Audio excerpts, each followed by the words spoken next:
let's all work together to find out what we really mean by leadership and management.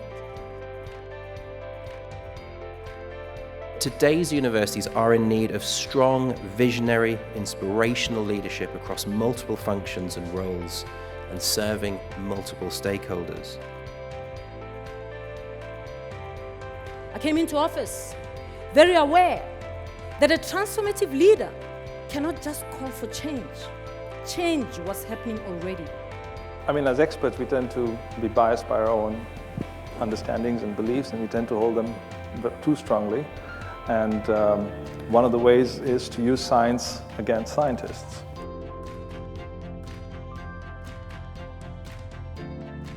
For someone to come and work in higher education, they do need to understand the mission of universities, the social responsibility of them. They need to be able to get what universities are about. And if they don't, they will not succeed. Philanthropy is alive and well. What isn't as necessarily as deeply rooted is philanthropy back to universities, to higher education. That takes a transition. Now, what I see at this very moment in the Netherlands, that there is an increasing distrust, not so much from the academics in our institutions in how we run the university, but from public opinion, or maybe, to make it a little bit smaller, from politicians. England is the only country that has forgiveness. In New Zealand and Australia, of the countries I know well, New Zealand and Australia, you're only forgiven if you die.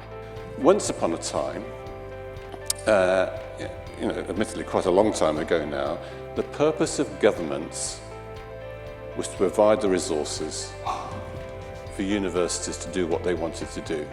Now it's the purpose of universities to do what governments want them to do.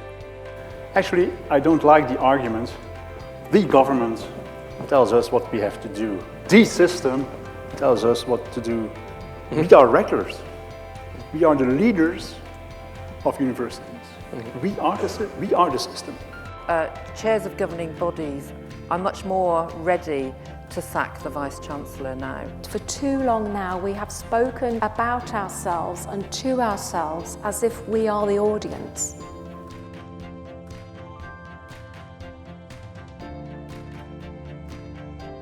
We are in a paradigm shift that universities need to think quite differently about how we engage with our wider communities.